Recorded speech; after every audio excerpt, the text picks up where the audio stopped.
Is this the Rookie CEO podcast? Yeah, I think we're in the right place. Oh, Hev, it's recording. This is Fuzz. And I'm Hev, and you're listening to the Rookie CEO podcast. So today we're going to be talking about imposter syndrome, and we have Helen back with us again. You must be sick of us. I hope you've got your question ready. I just want you to let me out. Yeah, we're going to be talking about imposter syndrome, and we've already kind of touched base on it off air. Yeah. And I think what I love about interviewing you on this is the fact that you don't believe it's a thing. Is that right?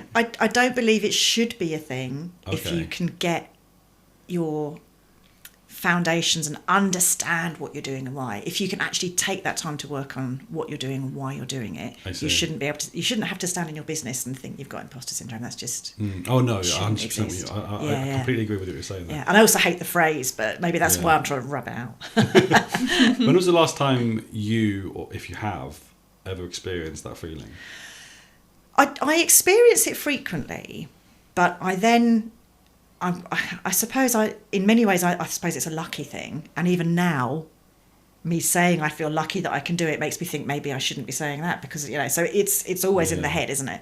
But I'm quite good at then switching and going, oh no, it's all right because of X. So weirdly, so obviously the good stuff works with brand, but it also works with good people for good reasons. And one of the projects that we work on is funded by the Environment Agency, and it's about flood and resilience and making sure that neighbourhoods are rewilded. So it's a really lovely thing to work on, and I work on the comms for them. And they've asked me to host a podcast on flooding. I'm not a flood expert. I haven't got a clue. I've picked up things, obviously, and I work in the project, so I know what's going on. But you wouldn't ask me for any advice on groundwater flooding. But I'll be hosting a podcast on it, and the outgoing host, said to me the other day on air, recording the handover episode, and she said, "Who'll be your ideal guest?" I mean, Bob Mortimer was my answer, because I just love Bob Mortimer. And then I realised, you know what, it doesn't matter, because people aren't tuning in for my expertise, they're tuning in to hear about the expert. And if I can pull that information out of them as an absolute newbie, brilliant, that's fine. So yeah, you have that moment of, oh, I shouldn't be doing this, why am I doing this? And then you think, no, I know why I'm doing this. I'm doing this because I ask a lot of questions. And I don't mind asking stupid questions. I don't mind playing up the, I'm an idiot, let me ask you this question. So as long as you know why you're doing it, I do think that gives you an amazing sort of level to work from.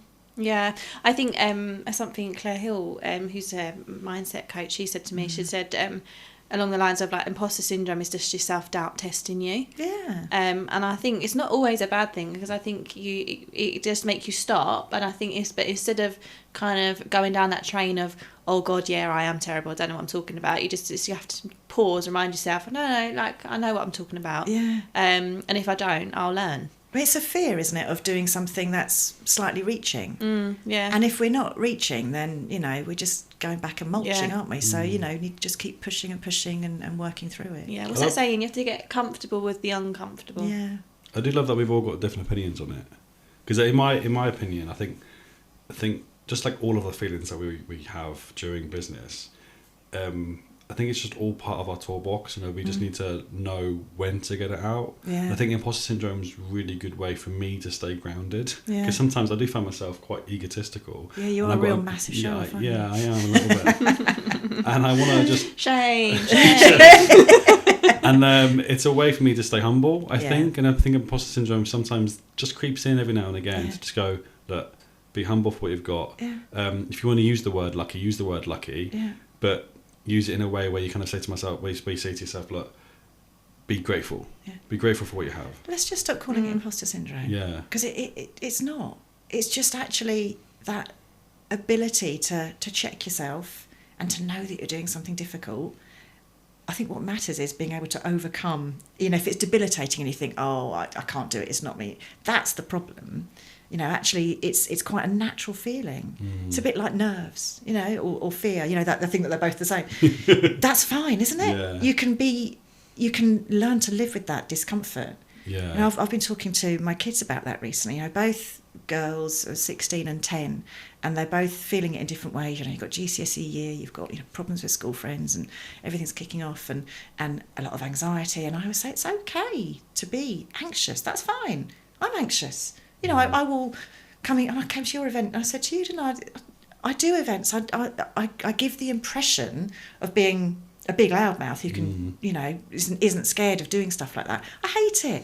I walk in and I think, oh God, where shall I hide? I'll go around this. And it takes me a while to acclimatise and to think, oh no, I know these people. I know why I'm here. I know what I'm doing. It's fine. But I think that it's a little bit of healthiness. Oh yeah, 100%. I completely agree with that. And it's amazing that I think more people need to share that. Because like my perception of you, and I think I've only known you for a year and a half-ish, like with the first day I met you, I was just like confident. You are confident, you know what you want, you know who you are. But even those sort of people do experience that. Yeah. Well, I get it with Rookie CEO events.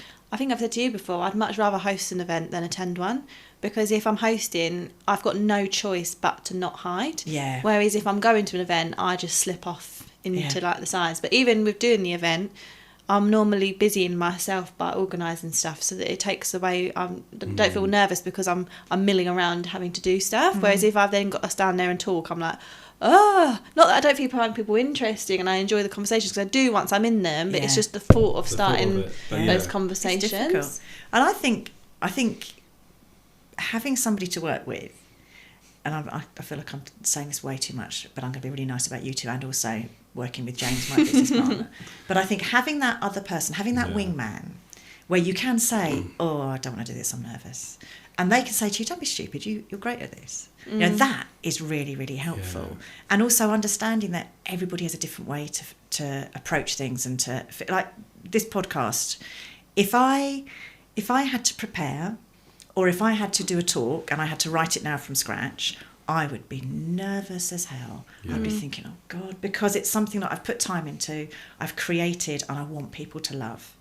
If I rock up and someone says, oh, here's a microphone, talk to me, I'll go, oh, that's absolutely fine, and I'll sit down and I'll chat, because there's nothing to lose. You know, I think... agree with you there. There's no fear of... It's almost like if I've put effort into it and it's crap, I will feel worse than if I've just bowled up and it's all right, or if it's not, it doesn't really matter. I completely agree with you. Obviously, there's times in your life and your business career where you do need to put a lot of work into it. When you get these opportunities, like the opportunity with me talking at the marketing meetup. Just because it's the marketing meetup, otherwise I would have been like, I'll just rock up. Yeah. And I'm like, oh no, because the first time I went to the marketing meetup, there was an amazing. It was the person that speaks about unconventional. Is it the one? Oh, Andy. Andy. And he's the sponsor of TMM. Yeah. And he actually really inspired me. Yeah.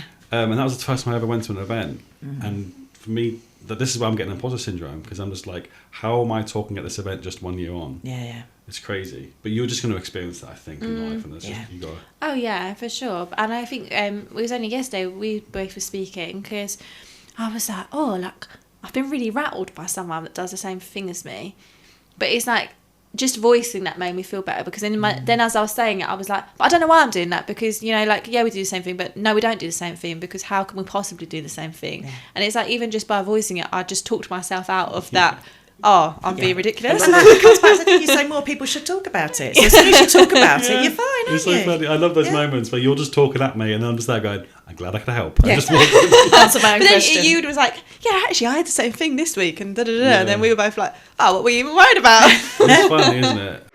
Hey Hev, have you heard of IT Managed Services? They're an IT support service based in Kent. Yeah, I've been with them for over a year now. I love being able to just call them at any point and they take over my computer and fix the issue so much quicker than spending hours on Google. Why have you kept that to yourself all this time? Right, I need to sign up to these guys. What's their website? It's it-ms.co.uk, or you can call 01634 218 362.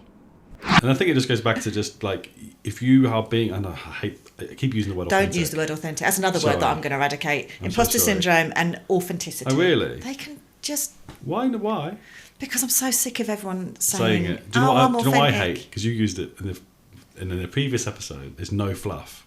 No fluff? Because that keeps coming up on AI constantly. Oh, yeah, yeah. But that's a sad thing, isn't it? Because words that we used to be able to use, we're not allowed to use now because AI uses them.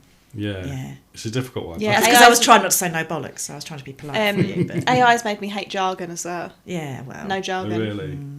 The thing is, AI is quite a good tool to tackle imposter syndrome online. yeah, absolutely. Because you can get sometimes, the best advice is just to get on and do it, and actually AI can help you do that. Yeah, exactly.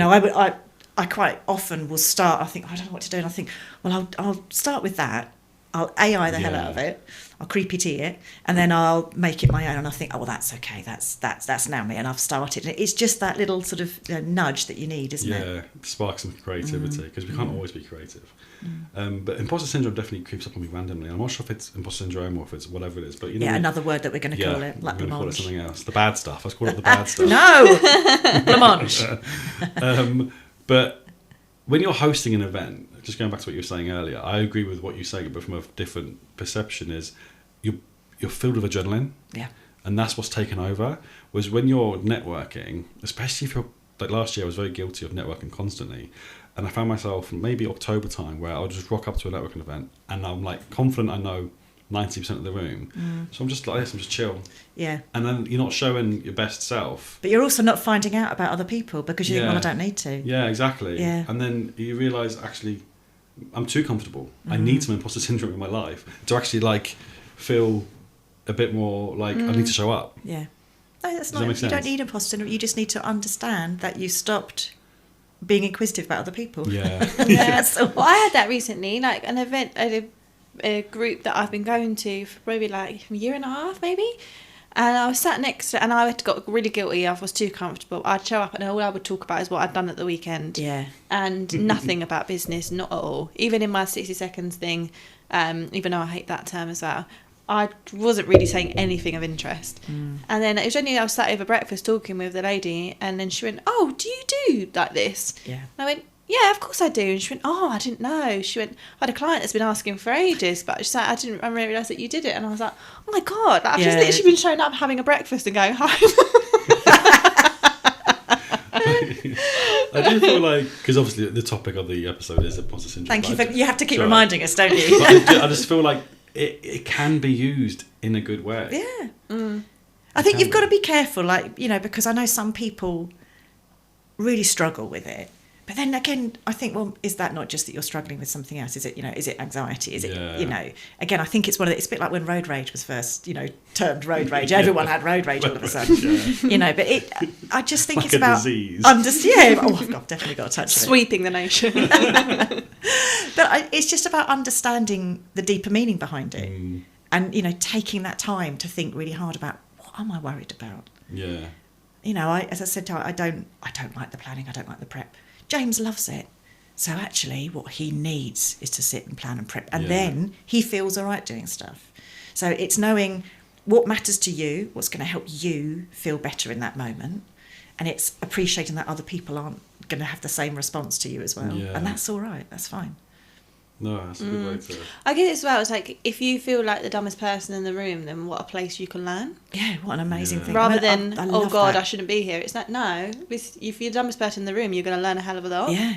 And you can ask the questions that, other people think, oh, we should know this, we won't ask. Yeah. I mean, talk about this flooding thing. We were asking questions of the day, and somebody actually said, I feel like I should know the answer to this, but I'm really embarrassed, I'm going to ask it. Everybody else in the room said, oh no, we haven't got a clue. What an amazing thing to actually be the one person to unlock that for other people. Yeah. And they could all go, yeah, no, actually, let's find that out. Yeah. Sorry, one last thing to touch on. It's similar to imposter syndrome, and how to tackle it, I think. Yeah. I'm a big believer in manifestation. I'm not sure, there's like a lot of people hate that word because it's another like big woody thing. I think that a lot of people, the reason why they suffer from anxiety and they are extremely anxious is because their brain's fixated on those negative thoughts because they're trying to avoid them. And in their head, they're thinking, we can avoid them because we're aware of them. Yeah. And then they just fixate on them. What's your thoughts behind that? And how do you think... I was fixating on what you were saying. Yeah. How do you think you are as successful as you are now? Do you believe in manifestation? Did you suffer from anxiety? What's your... I don't know. I sound like an old woman. I was going to say in my day it was never called manifestation. But what was it? But I suppose it was much more just about having that belief. Yeah. I was having a conversation with somebody yesterday saying I feel very privileged that I've always believed that no matter what, it will be okay. Now, I don't know if you can deem that manifestation, but it is about just thinking, I know it's going to be all right. Everything happens for a reason. Yeah, everything happens for a reason. So whatever choice I make, the end result will be okay. I don't regret. There are things that I haven't necessarily enjoyed or maybe would have done differently, but I don't regret because I think it still gets you to where you are now. So I don't know if that really answers your question, but I just, yeah. It's now your turn to have the question for the next interviewee. Well, I'm doing the question. Well, no. As in, like, what? Yeah, what's the question that you're going to ask the next guest? So that's what you normally do this bit. Right. I know, but you threw me off then. I thought you were asking me to give a question, and I was like, oh, no, that's not how this works. You now end the episodes by asking. Yeah. So this is your fair time. So on the theme of the episode, maybe make it a mindset question that you can give to the next guest. I would like to know what, dear guest, I've started that. This is now my catchphrase. Dear guest, whoever you may be. Is it a catchphrase? Have you done it twice? Should we do a little soundbite, Sam, where just before we'll play this to them? We should do like a little separate theme tune. Dear guest, whoever you may be, my question for you is, what is your best tip for calming the nerves before you do something that you find challenging? Oh, I like that. Last year that would have been alcohol for us, wouldn't it? Yeah. No, now, do you know what? My partner actually said to me, you have to close one nostril and breathe in and breathe out through the same nostril. Yeah. And then you can do circular side as well. You can go up and down. down. Yeah, that was it. Sorry, yeah. Sorry. Or I did it wrong. It's in one and then out the other. Or falling bee breath. Oh, what's that? Oh, man, we taught this by a breathwork specialist. And you do 3 normal breaths in and out. Just quite normal. And then you do a nice big breath in, and then as you breathe out, you hum. That's your hum.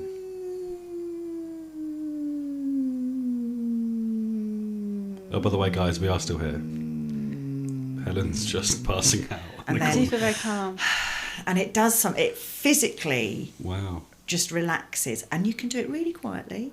And you can not show that. That'd be lovely. But it is. I've started doing it, and I started getting the kids to do it. And it actually, there's a physical feeling of like, whoosh, that just goes through you. It's amazing. So I'd definitely try the falling bee breath.